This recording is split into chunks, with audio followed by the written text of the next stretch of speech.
flechas que estás viendo solamente son las vías que te están explicando que se activan en diferentes puntos de tu plaqueta cuando inicia el proceso de hemostasia primaria. Mira cómo, esto es nada más para que tú puedas observar la interacción de algunas glucoproteínas que ya hemos mencionado, como por ejemplo la glucoproteína 1B, ¿no? Que su nombre largo era la 1B95, ¿no? Que se une ¿a quién? Muy bien, al factor de von Willebrand, ¿ya? Se une este factor junto con la glucoproteína 6 y la 2-alfa-beta-1. Pero estas dos últimas que acabo de mencionar no se van a unir al factor de von Willebrand, se van a unir ¿a qué cosa? Al colágeno. Muy bien. Entonces, doctor, ¿cómo sabe mi plaqueta que se debe unir a eso y en qué momento lo debe hacer? Porque normalmente, tanto factor de von Willebrand como el colágeno van a estar por debajo del endotelio.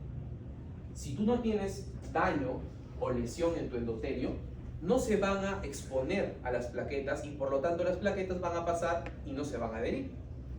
Pero si tú tienes daño tisular o daño endotelial, por alguna razón X, ¿no?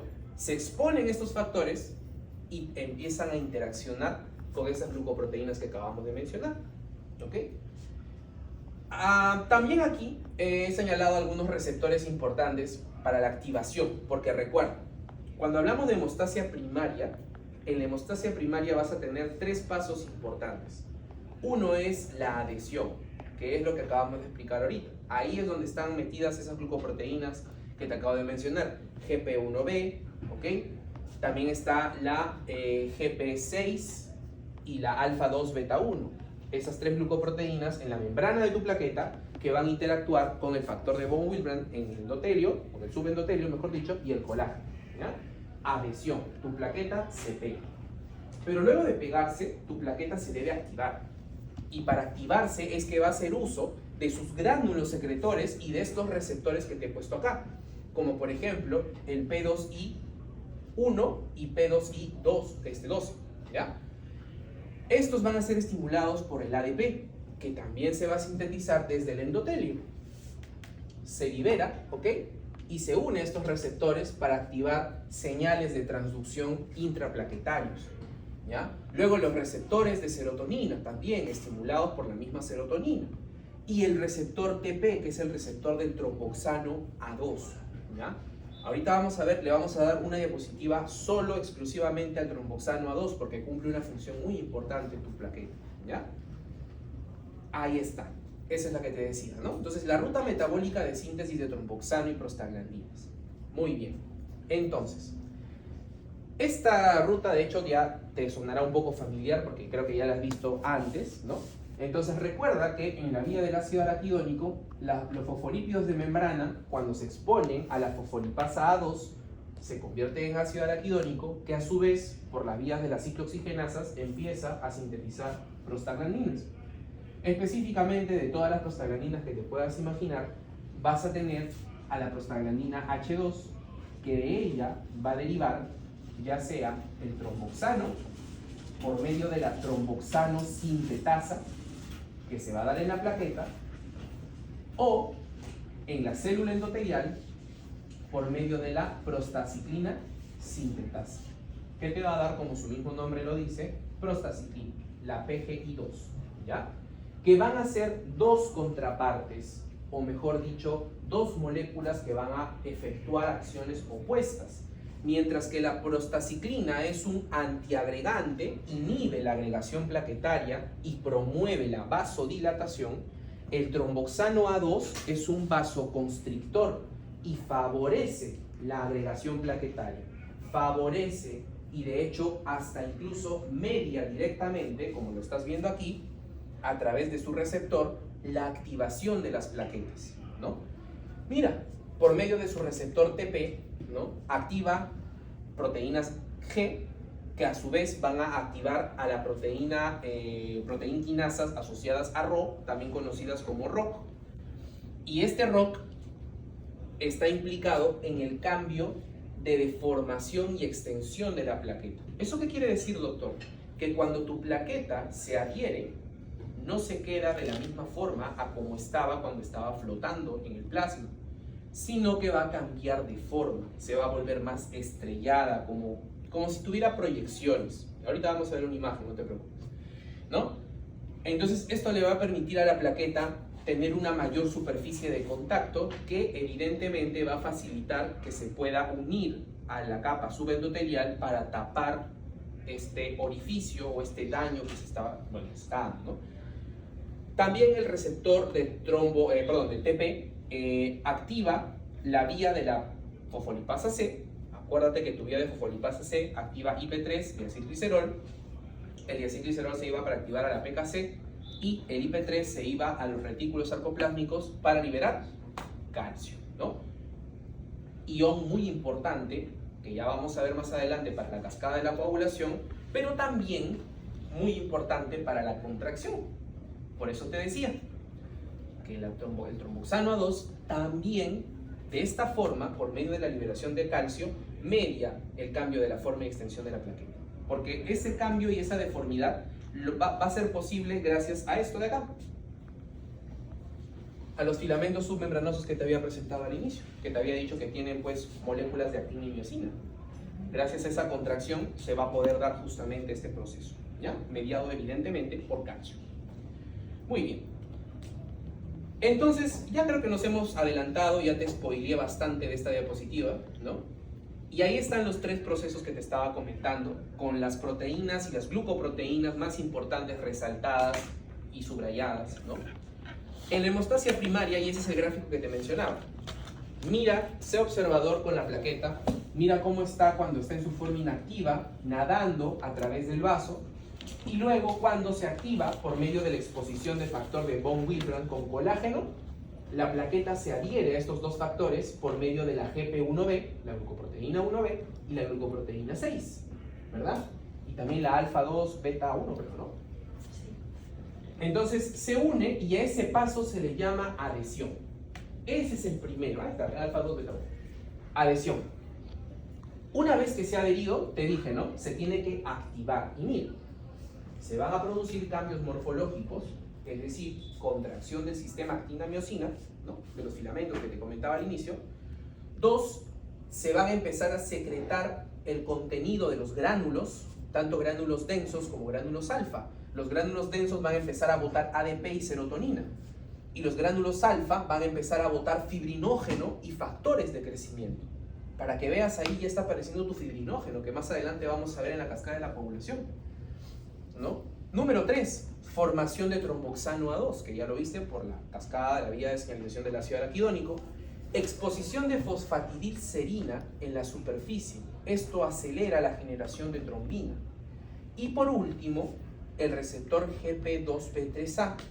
Esta es otra glucoproteína que quizás no te lo he subrayado, pero bueno, acá te lo he subrayado, que es muy importante porque esta glucoproteína, chicos, se va a expresar en la membrana de las plaquetas también y va a ser parte de este proceso último de la hemostasia primaria, que es la agregación plaquetaria.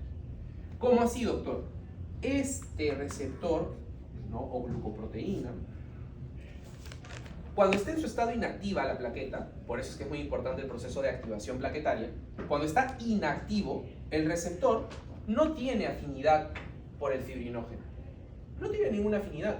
Está tranquilo. Por eso es que en situaciones normales tus plaquetas no se están agregando unas con otras. Están nadando libremente una por su lado, cada una por su lado.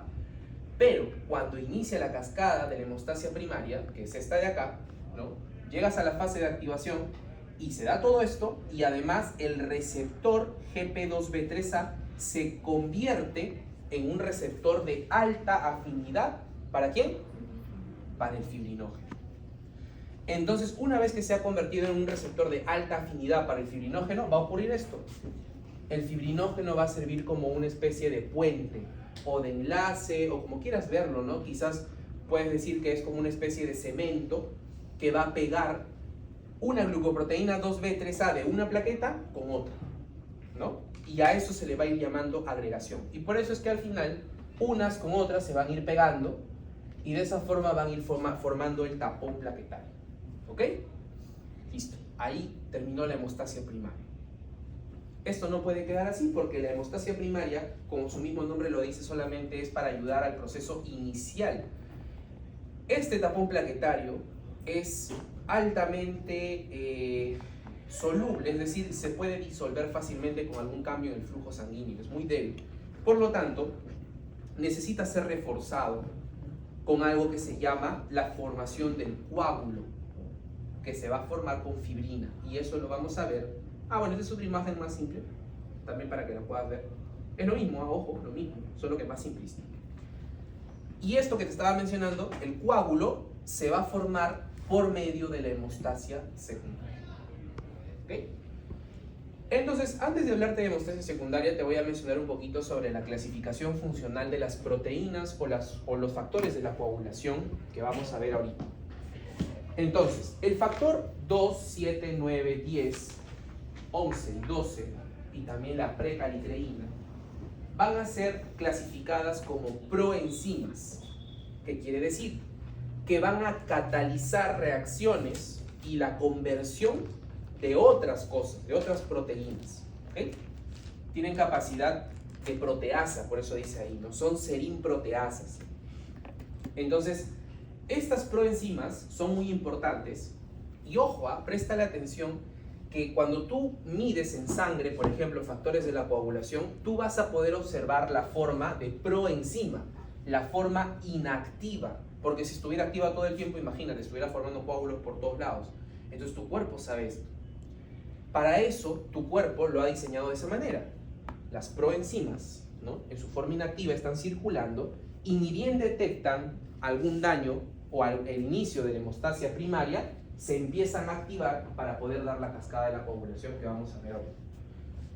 Adicional a esto, también es importante que conozcas a los cofactores. Hay cofactores, que quiere decir son otras proteínas de la coagulación u otros factores de la coagulación que van a acelerar el proceso de activación de estas enzimas, que van a ayudar, y ahí están metidos el factor 5, el factor 8, el ciminógeno de alto peso molecular y el factor 8 estabilizante de la fibrina.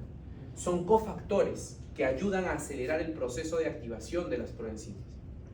Y como letra C, te estoy poniendo solito al fibrinógeno para que veas cómo el factor 1, ¿no?, que al final todo se trata de él porque queremos producir a base del fibrinógeno fibrina, el sustrato final del cual se va a producir tu coágulo, ¿ya? Tu coágulo sanguíneo. Entonces ya estás distinguiendo dos cosas diferentes, ojo, una cosa es agregación plaquetaria, y ahí estamos hablando netamente de hemostasia primaria, ¿no?, con sus tres pasos: adhesión, activación y agregación. Ahorita estamos viendo la segunda fase, la fase de hemostasia secundaria, que es la formación de ¿qué cosa? Del coágulo, la formación del coágulo. Cuando se agregan tus plaquetas, todavía no hay coágulo. Eso no se llama coágulo, solo se llama tapón plaquetario. ¿Okay? A partir de aquí ya estamos hablando de cómo se está formando el coágulo. ¿Ya? Ok. Y recuerda que todos estos factores de la coagulación se van a sintetizar en el hígado. ¿Ya? Y eso es importante porque van a haber hepatopatías, es decir, enfermedades del hígado, que van a justamente cursar con deficiencia de estos factores de la coagulación, y los pacientes, la clínica que van a hacer va a ser una clínica con tendencia a la hemorragia. Van a tener tendencia a perder mucha sangre, ¿no? Como por ejemplo los pacientes con cirrosis, ¿ya? Excepto el factor de von Willebrand, porque el factor de von Willebrand se va a sintetizar en el endotelio y en las plaquetas, como ya te lo había mencionado. Muy bien. Y esto también, chicos, los factores dependientes de vitamina K. ¿Es importante? Sí es importante. Y de hecho, así como si te aprendieras un número telefónico, te debes aprender el número o los números de esos factores de la población, porque van a ser preguntas de exámenes de ahora en adelante para toda tu carrera. ¿Ok? 2, 7, 9, 10. 2, 7, 9, 10. Como si te aprendieras un número telefónico. ¿Ya? 2, 7, 9, 10. Si te puedes aprender el número de tu enamorado o tu enamorada, te puedes aprender este número. ¿Ya? 2, 7, 9, 10. ¿Ok? Muy bien. Y ahora tú me dirás, ya pero Usted me dice que esos factores dependen de vitamina K. Sí. Pero ¿cómo así? O sea, ¿qué hace la vitamina K en esos factores? ¿Cómo así es importante? Ok. Mira, esos factores específicamente, el 2, 7, 9 y 10, ¿ya? 2, 7, 9 y 10, son factores, tú sabes, para empezar, como principio básico, que estas son proteínas, ¿verdad? Los factores son moléculas proteicas. Entonces tú sabes que las moléculas proteicas están hechas de varios ladrillos que son los aminoácidos, ¿verdad? Entonces, uno de esos ladrillos de las proteínas, de esos factores específicamente, 2, 7, 9 y 10, uno de esos ladrillos es el ácido glutámico. Está por ahí, ¿ok? En alguna parte de la cadena de estos factores. Este es el ácido glutámico. Y gracias a este ácido glutámico es que en presencia del calcio, estos factores, que te había dicho antes, son proenzimas, se van a activar a enzimas, ¿ok? Gracias al calcio, siempre y cuando sus residuos de ácido glutámico se encuentren carboxilados. O sea, el calcio es como que pasa un censo, ¿no? Dicen, ah, ya, yo solo activo a los residuos que estén carboxilados. A ver, ¿dónde está tu residuo de ácido glutámico? ¿Está gamma carboxilado? No, no te activo, ¿ok? Entonces, así sucesivamente. Entonces, la vitamina K, ¿en qué papel juega en todo esto? Que gracias a la vitamina K se puede gamma carboxilar esos residuos de ácido glutámico, ¿ok? Entonces, de esa forma es como estos factores dependen de la vitamina K. Entonces, en otras palabras, sin vitamina K, no gamma carboxilas a los ácidos glutámicos y por lo tanto, cuando tengan que activarse estos factores de la coagulación, no van a poder. No se van a activar. Y si no se activan, va a ser igual a como si no lo estuvieras. Porque van a estar en su forma inactiva, ¿ok? No van a servir. Y aprovecho también para mencionarte aquí, como ya te habrás dado cuenta también, has estado aprendiendo la importancia de algunas vitaminas, ¿no? Vitamina B9, vitamina B12, también en metabolismo si hablamos sobre la vitamina D, ¿verdad? Y ahora te están hablando de otra vitamina, mira, la vitamina K. Y si te habrás dado cuenta, por ejemplo, la vitamina D, inicialmente, ¿está activa o está inactiva? Inactiva, ¿verdad? La tienes que activar por medio de un proceso de hidroxilación primero hepática y luego renal. Luego, la vitamina B, también, ¿no? La B9, de hecho es una pregunta de tu post-test. La forma activa de la vitamina B9, tetrahidrofolato. La forma activa de la vitamina B12, metilcobalamina o adenosylcobalamina, ¿no? ¿Y tú crees que la vitamina K es la excepción a la regla? No, también se tiene que activar. También se tiene que activar, chicos. Y la vitamina K se activa, y acá es importante que te aprendas así el nombre de la enzima que activa la vitamina K. La enzima que activa la vitamina K es la epóxido reductasa. Epóxido, sin H, epóxido reductasa. Esa enzima, chicos, va a catalizar la activación de la vitamina K. ¿Para qué? Para que pueda hacer esto. ¿Y por qué es importante que me lo aprenda, doctor? Porque va a haber un medicamento que se llama warfarina que va a actuar inhibiendo a la epóxido reductasa. Es decir, si yo inhibo a la epóxido reductasa, mi vitamina K no se activa, y si mi vitamina K no se activa, no voy a poder hacer esto. No voy a poder gamma carboxilar a mis factores 2, 7, 9 y 10. Y por lo tanto, ¿qué factores se verán afectados en un paciente que consume warfarina? 1910. Correcto, ahí está. Entonces, los factores dependientes de vitamina K, ¿ok? Muy bien. Este cuadro te lo he colocado no para que te lo aprendas de memoria, sino ¿para qué? Para que pueda ser una herramienta y que te des cuenta de algunas cosas que quizás no habías notado. Mira, doctor, yo he visto que en un libro, en la cascada de la coagulación, me hablan con puro número romano.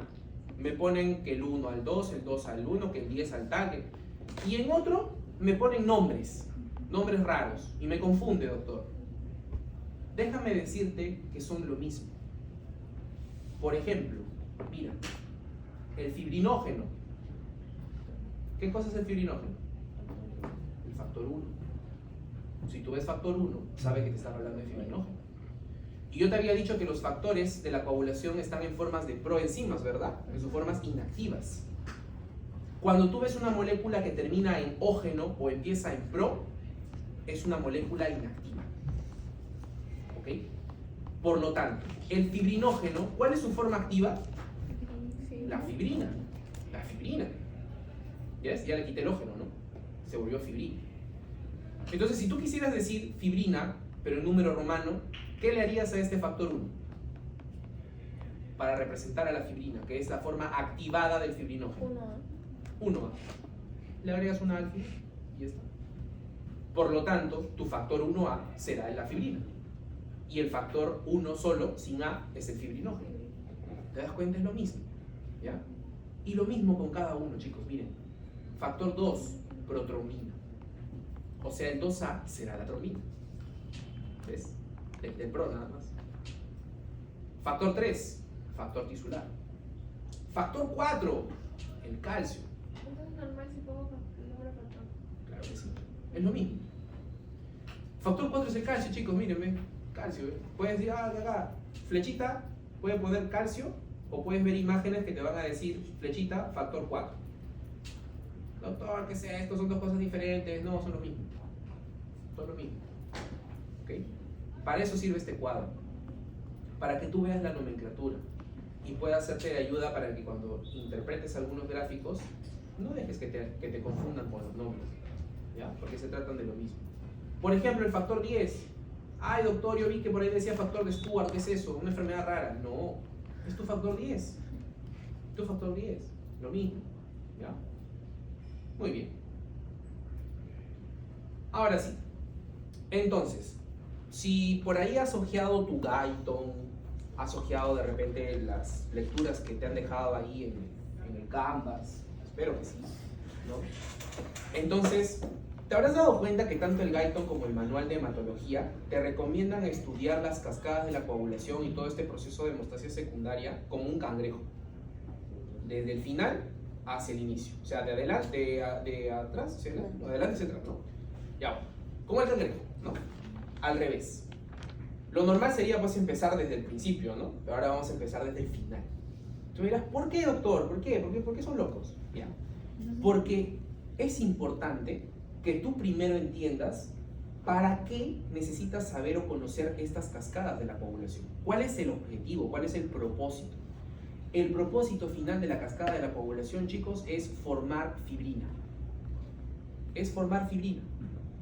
¿Ok? Porque te había dicho, ¿no? Primero es tu tapón plaquetario, que eso es tu hemostasia primaria, pero luego ese tapón plaquetario se tiene que convertir en un coágulo. ¿Y el coágulo qué cosa es? Fibrina. Una fibrina. Entonces, esa es la intención de las cascadas. Ahora, veamos cómo se forma el coágulo de fibrina. Estamos ya saltándonos hasta el final, por si acaso. Hemos agarrado la película y hemos avanzado hasta la última parte. Paso 1. Proteólisis. La trombina. ¿Te acuerdas qué era la trombina? ¿Qué factor era? La protrombina. 2, ¿no? Trombina. Factor 2A. La forma activada de la protrombina. Le quita el pro, nada más. Va a liberar 2 péptidos pequeños del fibrinógeno, que son los fibrinopéptidos A y B, ¿no? Entonces, el fibrinógeno se convierte en fibrina. ¿Por acción de quién? De la trombina. En otras palabras, si lo queremos ver en puro numerito, ¿no? Full numerito, el fibrinógeno era el factor 1. Yo te puedo poner así, 1, flechita, 2,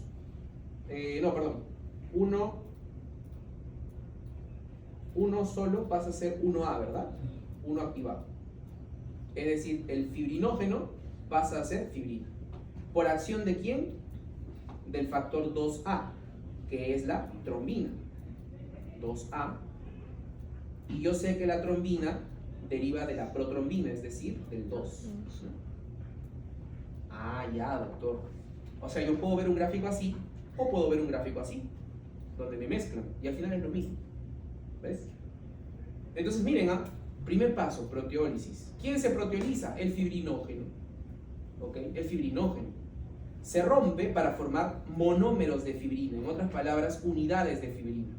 Una vez que has formado estas unidades de fibrina, automáticamente va a iniciar tu paso 2, que es la polimerización. Estos monómeros de fibrina se van a empezar a acoplar y a juntar entre ellos para formar un polímero de fibrina, que va a ser tu coágulo de fibrina inicial, o también llamado cuadro de fibrina débil, porque solamente van a estar unidos por enlaces hidrógeno. Y los enlaces hidrógeno, chicos, son débiles. No necesitas mucha energía para romper esos enlaces, ¿ya? Entonces por eso se va a llamar coágulo de fibrina débil. Pero tú no te puedes quedar con un coágulo de fibrina débil, pues si no, imagínate, cualquier cosa te puede volar el coágulo, ¿no? Tú tienes que fortalecer ese coágulo. ¿Y cómo fortaleces? Por medio del paso 3, estabilización. ¿Y aquí quién está metido? El factor 8. Doctor, ¿qué es el factor 8? Si estabiliza, ¿cómo crees que se va a llamar el factor? Si estabiliza la fibrina, ¿cómo crees que se va a llamar el factor? Factor estabilizador. Factor estabilizador de fibrina. ¿Ves? Y el factor 8. Perdón, o 8, ¿qué hablo? El 13. Siempre me confundo con el 8 y el 13, no sé por qué.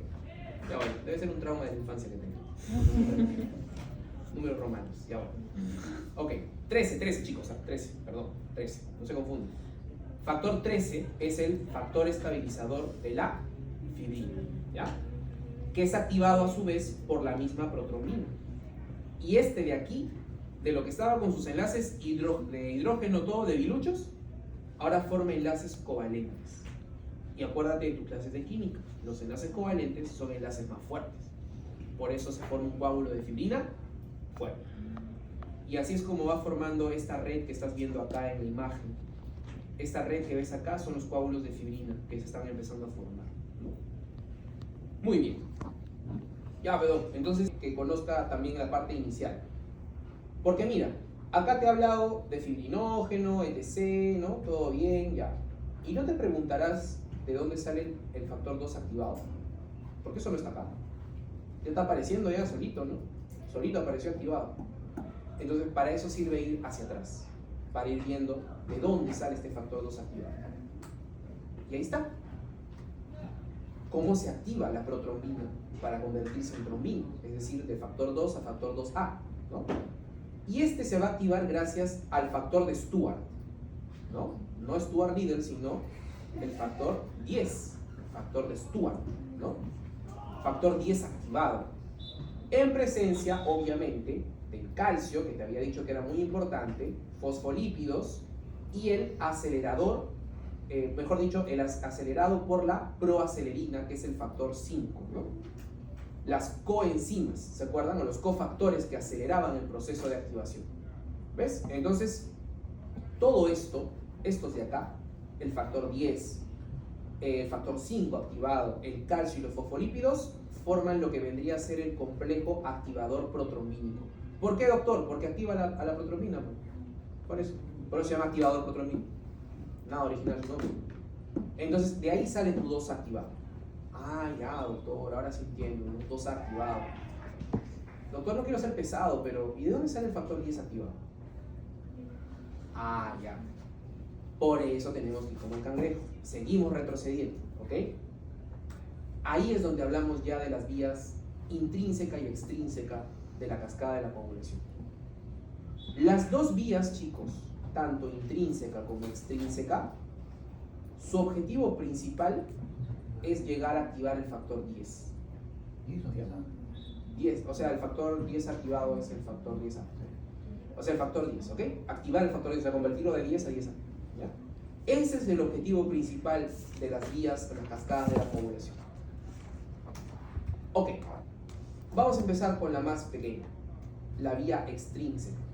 Y tú tienes que saber que la vía extrínseca se va a activar o va a iniciar cuando hay un daño externo a la pared o a la parte del vaso, ¿ok?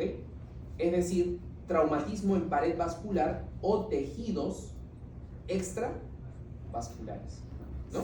Entonces, de la misma manera como tú te das cuenta que tu juguete se rompió, porque ves pedacitos de plástico tirados en el piso y dices, uy, ya se rompió, ¿no? De la misma manera, tu cuerpo, cuando tiene un traumatismo tisular, se rompen fragmentos de la membrana, que básicamente son fosfolípidos y complejos lipoproteicos, Y estos de aquí se llaman factor tisular. O sea, son esos fragmentos que le avisan a tu cuerpo que se ha roto algo. ¿Ok? El factor tisular. Y el factor tisular va a ser un pulpo, pues, porque va a activar varias cosas. Va a activar al factor 7, de 7 a 7A. Va a activar junto, ya una vez que ha activado al factor 7, va a activar ahora sí al factor 10. ¿Ves? Junto con el calcio. Y ya teniendo factor 10 activado, otra vez sigue de metiche el factor tisular, ¿no? Y con más calcio, y el factor 5, que recuerda, era tu proacelerina, ¿no? Activas al activador de la protrombina. Y el activador de la protrombina, y eso ya nos estamos saltando el gráfico que te enseñé acá, ¿no? El activador, el complejo activador protrombínico, o el activador de la protrombina, que es este, va a activar a la protrombina a trombina, para seguir retrocediendo y hacer que tu fibrinógeno se convierta en fibrina hasta la estabilización. ¿Ves? Por eso te dije que estábamos viendo como el cangrejo, ¿no? Muy bien. Entonces, todo parte del factor tisular acá, chicos. Y acá es la importancia del calcio. ¿Ya? Ok. Entonces, no te olvides, ¿sí? Factor tisular activa. Factor 7. Luego, con el factor 7 activado, activa el factor 10. Y con el factor 10 activado, también el factor tisular activa al activador de la protrombina. ¿Okay? A todo este complejo, ¿no? Activador protrombina. ¿Ya? Pero si lo quieres ver cortito nada más, hasta acá. Factor tisular activa factor 7, factor 7 activa factor 10. Listo. Ya tienes tu factor 10 activado. La otra historia obviamente ya la has visto en este gráfico, ¿no? Que es lo mismo como te decía. Esta parte del gráfico es la misma que está acá graficada. ¿Ya? Ok. Muy bien. Y ahora sí, la vía intrínseca. Es un poquito más larga, ¿no? Pero de la misma manera como te aprendiste el número de tu ex, te vas a aprender también el número de la cascada de la población intrínseca, ¿no? ¿Cuáles eran los números, el número de los dependientes de vitamina K? 2, 7, 9 y 10.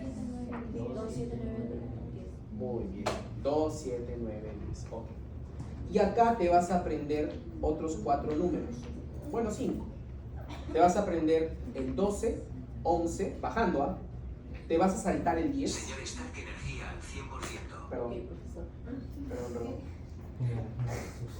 Te vas a saltar el 10 y te vas a pasar al 9 al 8 y recién ahí vas a recuperar tu 10.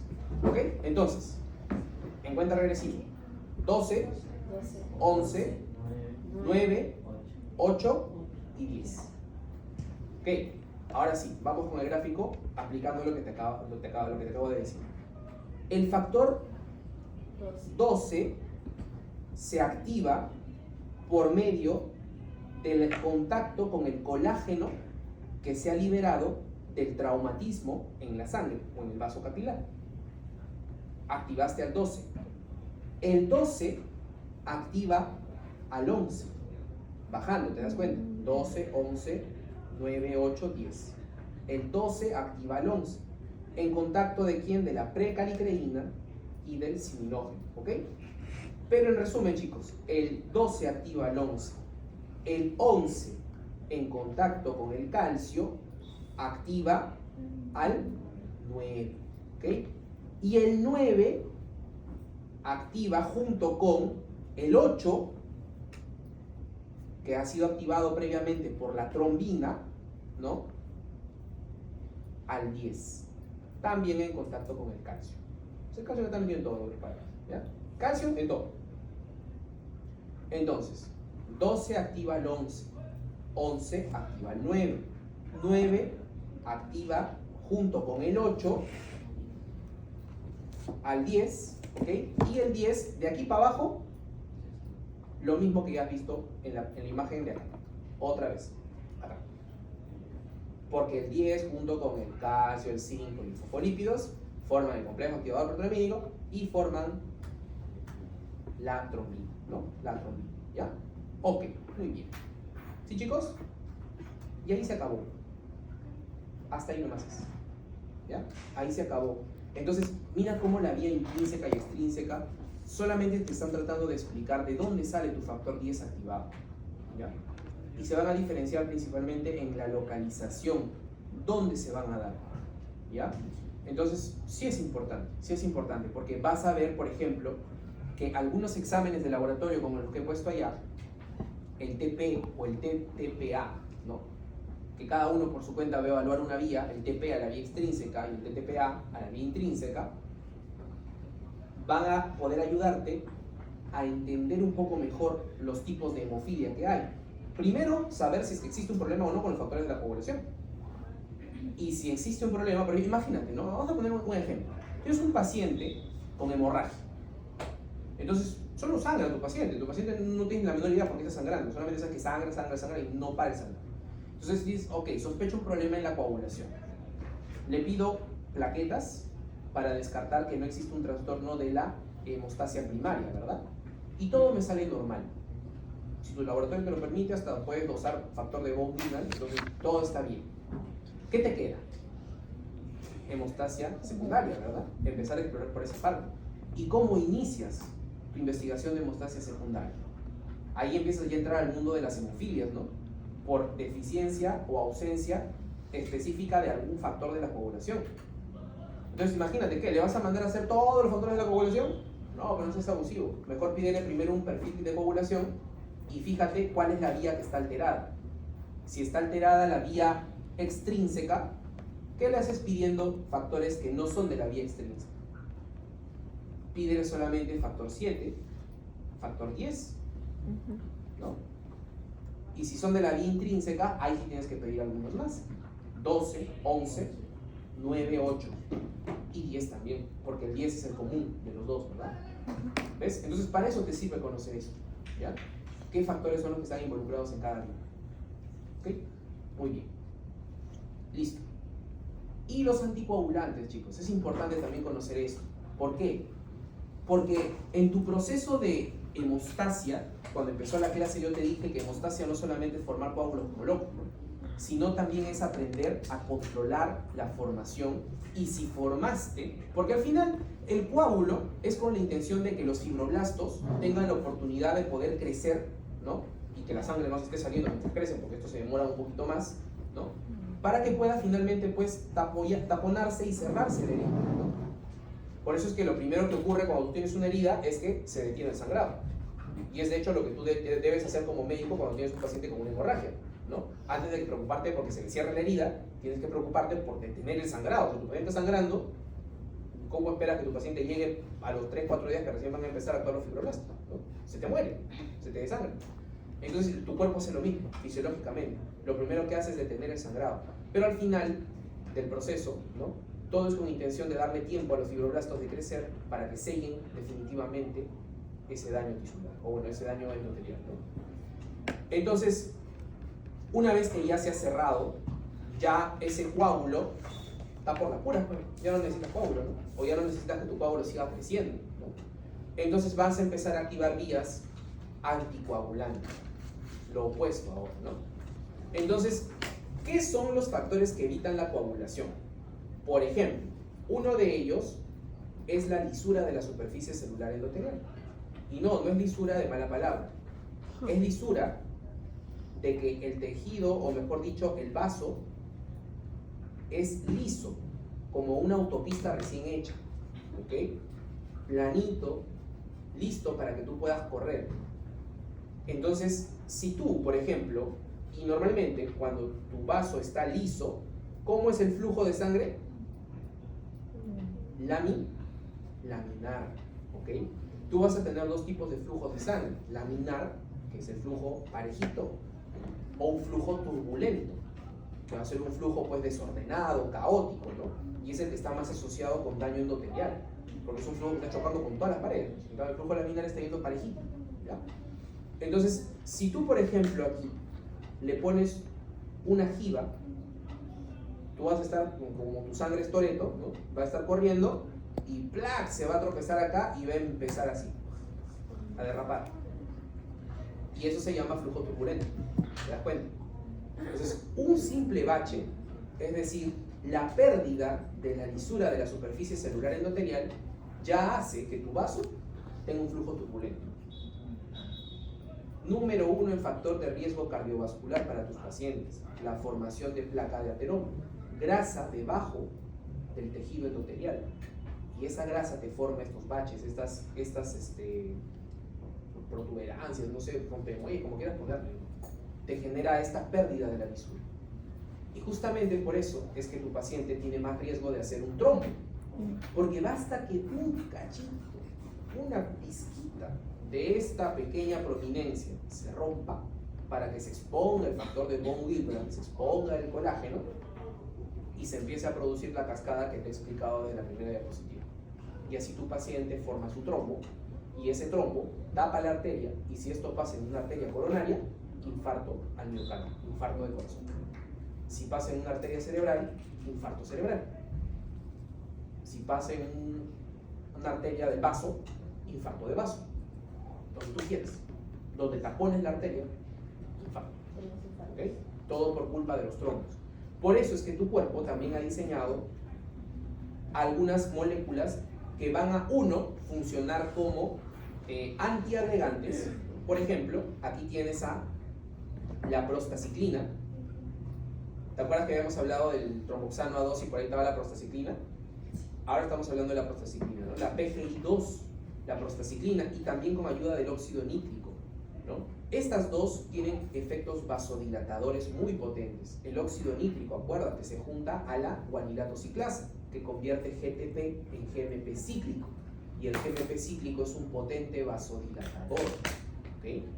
Chicos, ¿ya? Causa de impotencia, deficiencia de GMP cíclico. Eso es lo que hace tu famosa pastillita azul. Aumenta los niveles de GMP cíclico. ¿Ya? ¿A qué se refiere con facilitación? Ah, el sildenafilo. El Viagra.